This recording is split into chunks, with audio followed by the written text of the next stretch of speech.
Hello students, कैसे हैं आप। मेरा नाम है गौरव मिश्रा और स्वागत करता हूं मैं एक बार फिर से आप सभी का अपने यूट्यूब चैनल जिसका नाम है गौरव ट्यूटोरियल्स पर। बच्चों, आज के इस वीडियो में हम लोग क्लास 12th का सेकेंड चैप्टर देखने वाले हैं। The name of the chapter is sexual reproduction in the flowering plants. In this particular video, we will be talking about pistil, megasporangium and embryosat. तो without wasting any time further, we would start pistil. Pistil जो है it is the female reproductive part. ठीक है, आप gynoecium बोल रहे हो तब भी आप बात कर रहे हो पिस्टिल की, और इसकी जो यूनिट होती है उसे हम लोग बोलते हैं कार्पेल। ठीक है, तो जब आप एक कार्पेल को ऑब्जर्व करोगे तो उस कार्पेल में, जैसे कि आप डायग्राम में देख सकते हो, अलग अलग पार्ट्स होते हैं जिसमें सबसे ऊपर और सबसे एविडेंट होता है स्टिग्मा। स्टिग्मा जो है एक रिसेप्टिव सरफेस है। Stigma is basically, if I am to write about this, I can write stigma as a receptive surface, and this is the receptive surface for pollen grains, right? A stigma, it could be dry, it could be sticky,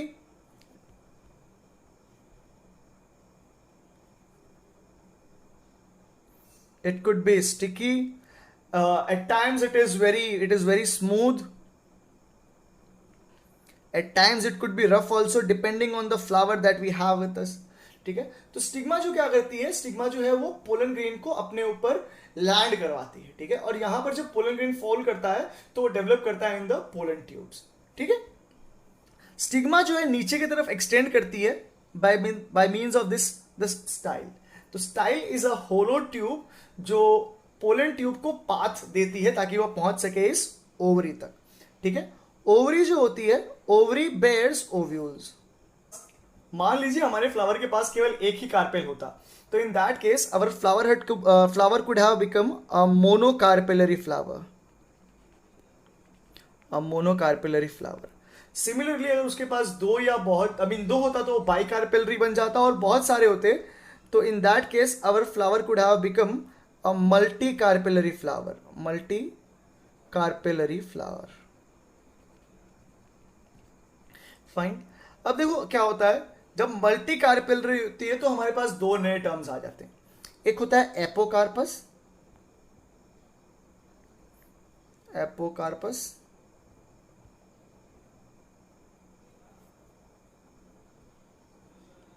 so we have this term called as apocarpous. और जो दूसरा term होता है वो क्या होता है, syncarpous. देखिए, कार्पस बोल रहे हो आप, कार्पस का मतलब क्या, it is related with the carpel. When I से एपो, एपो मींस क्या होंगे, ये सारे के सारे जो कार्पल होंगे वो कैसे होंगे, एक दूसरे से अलग अलग होंगे। तो दीज आर फ्री कार्पेल्स। ठीक है, जब हमारे फ्लावर के अंदर बहुत सारे कार्पल होंगे, मतलब मल्टी कार्पेलरी कंडीशन होगा, तो उस केस में हो सकते थे कि सारे के सारे कार्पेल्स एक दूसरे से अलग अलग रहते, फ्री रहते। तो ऐसे फ्लावर को हम लोग कहते हैं एपोकार्पस फ्लावर। ठीक है, वहीं पर दूसरा जो फ्लावर होता है, it could be of syncarpous type. Syn का मतलब क्या, जुड़े हुए, और जब कार्पेल्स जुड़े हुए रहेंगे तो we can write it as united carpels. ये बात की हमने पिस्टल के बारे में। अब आगे बढ़ते हैं और बात करते हैं अबाउट मेगास्पोरेंजियम। सो अगर मेगास्पोरेंजियम की बात हो रही है तो मान लो ये हमारा एक ओव्यूल है। ठीक है, मान लीजिए ये ओव्यूल है। ओव्यूल का एक दूसरा नाम होता है मेगास्पोरेंजिया। ठीक है, तो देखो एक बात समझाऊं मैं आपको। ये जो हमारा मेगास्पोरेंजिया होता है, दैट इज ओव्यूल्स। अभी आपको बताया कि ये जो ओव्यूल था ये जुड़ा हुआ था प्लेसेंटा के द्वारा, और प्लेसेंटा आगे जाके जुड़ रहा था ओवरी को। ठीक है, तो ऐसा नहीं है कि हमारा ओव्यूल डायरेक्टली प्लेसेंटा को जुड़ जाता था। ठीक है, हमारा जो ओव्यूल था वो पहले जुड़ता था इस स्ट्रक्चर को जिसको हम लोग बोलते हैं फ्यूनिकल। ठीक है, तो there is this funicle, this thing called as funicle, जिससे हमारा ओव्यूल पहले अटैच होता है, और फिर वो फ्यूनिकल अटैच होता है किसके साथ, प्लेसेंटा के साथ। अब ये जगह जहां पर फ्यूनिकल अपने आप को अटैच करेगा हमारे ओव्यूल के साथ में, ये जगह जहां पे अपना फ्यूनिकल अटैच कर रहा है ओव्यूल के साथ में, उसे हम लोग कह देंगे क्या, hilum. So that is a hilum for you. Right. अब मान लो ये हमारा ओव्यूल था, इस ओव्यूल के बीचों बीच हमारे पास होती हैं embryo sac.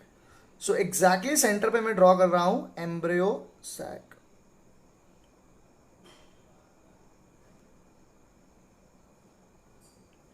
So there is this embryo sac. Surrounding the embryo sac lies this protective layer.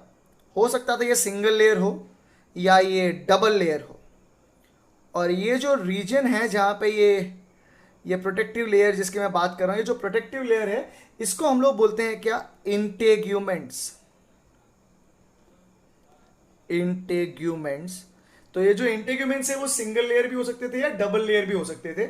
Integuments जो होते हैं वो प्रोटेक्टिव नेचर होता है उनका, वो हमारे एम्ब्रियो सैक को प्रोटेक्ट करते हैं। Fine. Between this embryo sac and the integuments lies this layer which is called as nucellus. There is this layer which is called as nucellus. ठीक है। जो न्यूसेलस के सेल्स होते हैं उनका फंक्शन क्या होता है, उनका फंक्शन होता है हमारे एम्ब्रियो सैक को न्यूट्रिएंट प्रोवाइड करना। ठीक है। अब आप एक जगह नोटिस कर पाओगे, यहां पर ये जो बीच वाली जगह है, ये बीच वाली जगह आप देख रहे हो जहां पर हमारा माइक्रोपाइल रीजन होता है। So there you have a micropyle region. अब माइक्रोपाइल वो जगह है जहां पर हमारे इंटेग्यूमेंट्स जो है वो एब्सेंट होते हैं। इंटेग्यूमेंट ने कवर करके रखा था एम्ब्रियो सैक को, वो इंटेग्यूमेंट जिस जगह पे एब्सेंट होंगे वो हमारा माइक्रोपाइल होता है। ठीक है। माइक्रोपाइल के एग्जैक्टली अपोजिट एंड पर आपको देखने मिलता है ये हिस्सा जिसे हम लोग कहते हैं chalazal end. So you have a chalaza और उसके अपोजिट में माइक्रोपाइल हो गया।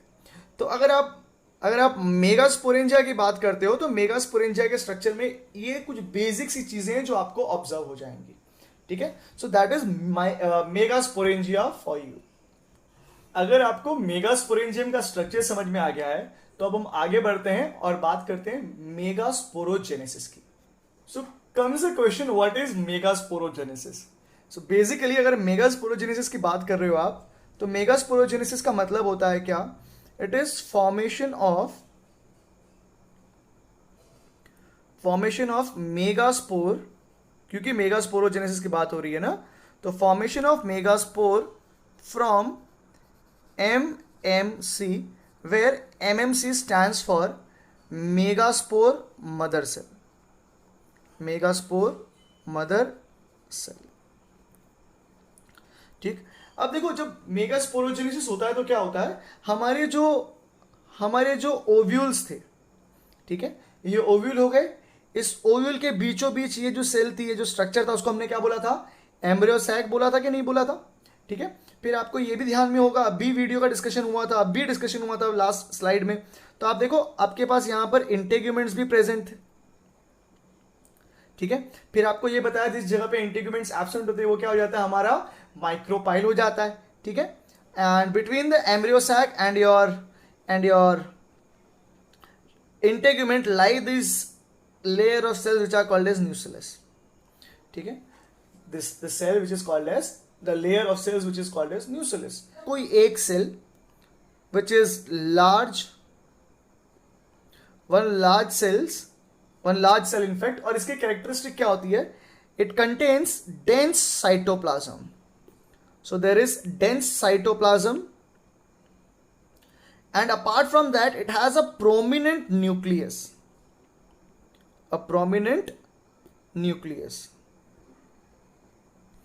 ये जो था ऐसा सेल बहुत बड़ा रहेगा, उसके अंदर एक प्रोमिनेंट सा न्यूक्लियस होगा और साइटोप्लाज्म कंपैरेटिवली डेंस होगा। वो क्या बन जाएगा, वो डेवलप करेगा अपने आप को as MMC। It will develop itself as MMC, that is megaspore mother cell. अब ये जो MMC प्रोड्यूस हुआ है, ये MMC क्या करेगा, it will undergo subsequent rounds of meiosis. So अगर मैं बोल रहा हूं कि ये MMC जो है इसको मैं सब्जेक्ट करवाने वाला हूं मायोसिस में, तो उसका मतलब स्वाभाविक सा ये रहेगा बच्चों कि ये जो MMC है it is diploid in nature, it is 2n, so 2n is basically diploid.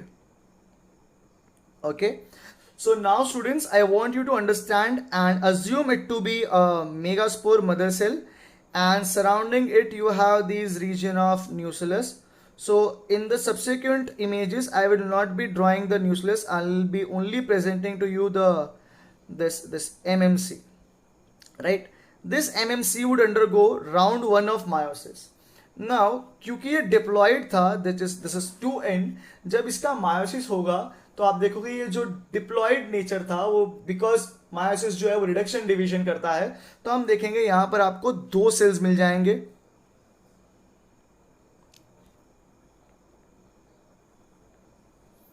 अब ये जो 2 सेल्स मिले हैं आपको यहां पर, ये कैसे हैं? डिप्लॉयड हैं, आई मीन सॉरी हैप्लॉयड हैं। ये जो सेल्स आपको यहां पे मिले वो कैसे हैं? वो हैप्लॉयड हैं। और ये जो स्ट्रक्चर फॉर्म हुआ है इसको हम लोग बोलेंगे क्या? Megaspore died,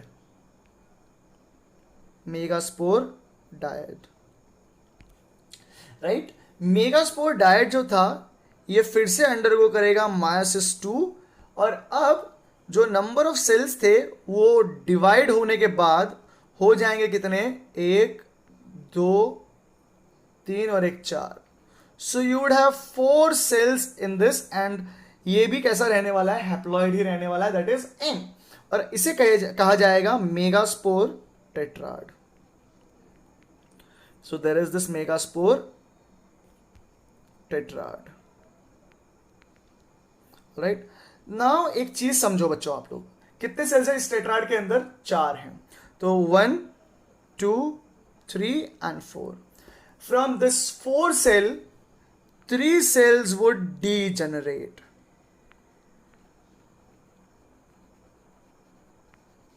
They would degenerate. केवल एक सेल इसमें से क्या रहेगी? फंक्शनल रहेगी। और ये जो सेल फंक्शनल रही है इसे हम लोग बोल देंगे फंक्शनल मेगास्पोर, ठीक है। तो आपने क्या देखा इस इवेंट में? आपके पास 4 सेल्स थे, उस 4 जो सेल थे, 4 टेट्राड के अंदर जो सेल थे उसमें से केवल एक जो सेल था वो डेवलप किया मेगास्पोर में। तो ऐसे डेवलपमेंट को कहा जाता है monosporic development. So there is this monosporic development. Monosporic development का मतलब ऐसा डेवलपमेंट मेगास्पोर का जहां पर टेट्राड में से केवल एक मेगास्पोर डेवलप होगा। वैसे अगर डाइस्पोरिक डेवलपमेंट बोलोगे तो 2 वहां पे मेगास्पोर आ जाएंगे, और ट्राइप बोलोगे तो 3 आ जाएंगे, ठीक है। बट ऐसा बहुत ही कम केसेस में होता है। अब ये जो मेगास्पोर बना है इसके अंदर क्या होगा वो हम समझेंगे, और हम बात करेंगे अब एम्ब्रियो सैक के बारे में। तो जब आप फीमेल गैमेटोफाइट की बात करते हैं तो फीमेल गैमेटोफाइट जो है इसका डेवलपमेंट अराइज होता है फ्रॉम द मेगास्पोर सेल। अब मेगास्पोर सेल ऑलरेडी कैसा हो चुका है? हैप्लॉइड हो चुका है। तो I will write it here N, I will write N which will indicate कि ये कैसा है? हैप्लॉइड है। और इसके अंदर क्या था बेटा? एक न्यूक्लियस भी था, ठीक है। अब देखो क्या होगा, यहां पर केवल न्यूक्लियस का डिवीजन होगा, न कि का सेल वॉल का। साइटोप्लाज्म का डिवीजन नहीं होगा, केवल न्यूक्लियस का डिवीजन होगा। तो आप बोल सकते हो कैरियोकाइनेसिस होगी यहां पर। तो जब कैरियोकाइनेसिस होगी तो अपने पास कितने न्यूक्लियस आ जाएंगे बेटा? 2 न्यूक्लियस आ जाएंगे, ठीक है। और जब ये फेज होगा तो आप देखोगे ये जो 2 न्यूक्लियस फॉर्म हुए हैं, both the nucleus would travel towards the opposite poles. तो मान लो ये जो ऊपर का एंड था ये आपका चलाजल एंड आ चुका है, और नीचे वाला एंड जो था वो आपका माइक्रोपाइलर एंड आया है। So that is a micropylar end. What will you find? One of the nuclei would move towards the chalazal end and the other nuclei would move towards the micropylar end, right? So we will have a diagram drawn here which will be able to easily, differentiate दोनों and के nuclei. सो ये जो था ऊपर की तरफ इस चलाजल वाला, और नीचे की तरफ जो है वो आपका माइक्रोपाइलर के और न्यूक्लियाई आया हुआ है। अब क्या होगा? ये न्यूक्लियाई फिर से डिवाइड करेंगे, ठीक है। माइटोटिकली डिवीजन हो रहा है बेटा। फिर से कितना आ जाएगा जब डिवाइड करेगा? तो यहां पर दोनों एंड पे कितने न्यूक्लियाई आ जाएंगे? 2 आ जाएंगे। एक चलाजल पे आ गया नया, और एक आ गया आपके माइक्रोपाइलर एंड पर, ठीक है। तो ये जो था यहां पर ये आपका 2 न्यूक्लिएट स्टेज है। This one is a 4 nucleate stage. अब क्या होगा बेटा? फिर से माइटोसिस होगा, और अब जब डिवीजन होगा तो न्यूक्लियस कितने हो जाएंगे? दोनों ही पोल पे 4 न्यूक्लियस आ जाएंगे, ठीक है। तो we can have it here in the diagram, 1 2 3 और एक 4। सिमिलरली नीचे माइक्रोपाइलरेंट पे भी 1 2 3 और एक 4, ठीक है। अब यहां पर क्योंकि आप देख पा रहे हो कि देर आर 8 न्यूक्लियस, तो ये जो स्ट्रक्चर बना है ये 8 न्यूक्लियस स्ट्रक्चर बना है। यहां तक कोई भी सेल का डिवीजन नहीं हुआ है, खाली न्यूक्लियस का डिवीजन हुआ है। तो ऐसा डिवीजन जहां पे केवल न्यूक्लियस डिवाइड करता है उसे आप कहोगे फ्री न्यूक्लियर डिवीजन, ठीक है।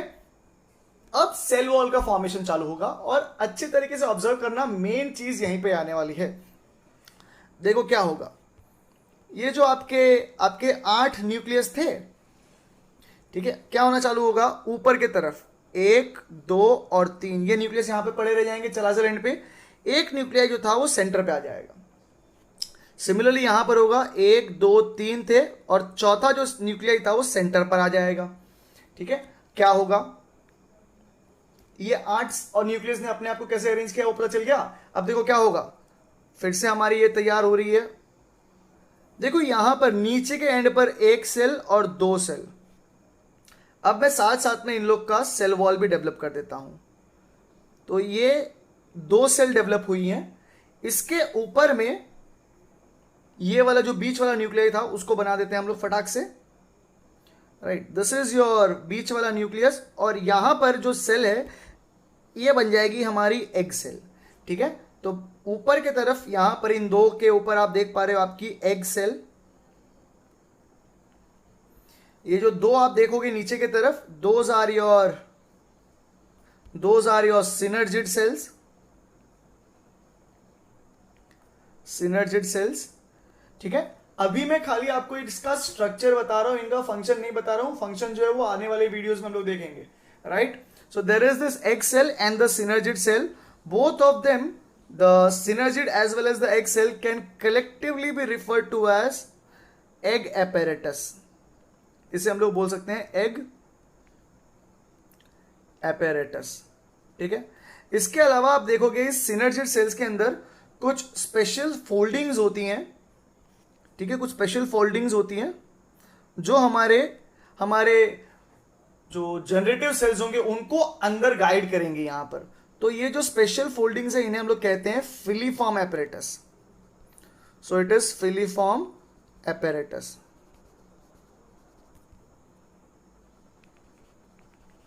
राइट। बीच में आप देखोगे 2 न्यूक्लियाई जो थे ये पोलर न्यूक्लियाई हो जाएंगे और एक ये बड़ी सी सेल डेवलप करेंगे। इस बड़ी सी सेल को हम लोग ने बोलना है central cell. So this will result into the formation of central cell, alright. ऊपर की तरफ जो चलाजल एंड था वहां पर आप लोग डिस्टिंग्विशली देख पाओगे 1 2 और 3 सेल्स, और इन तीनों सेल्स को जो चलाजल एंड पे होती हैं उन्हें कहा जाता है एंटीपोडल सेल्स, एंटीपोडल सेल्स।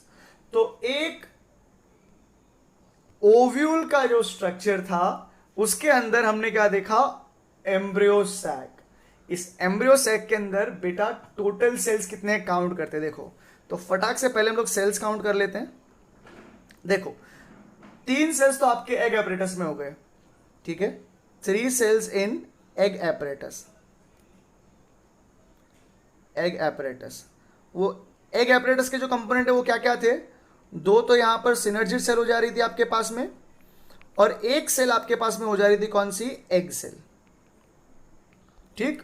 फिर आपके पास 3 सेल आ गई कहां पर, एंटीपोडल रीजन में, एंटीपोडल सेल्स जो थे चलाजल एंड पर, सॉरी फॉर दिस, या एंटीपोडल सेल्स।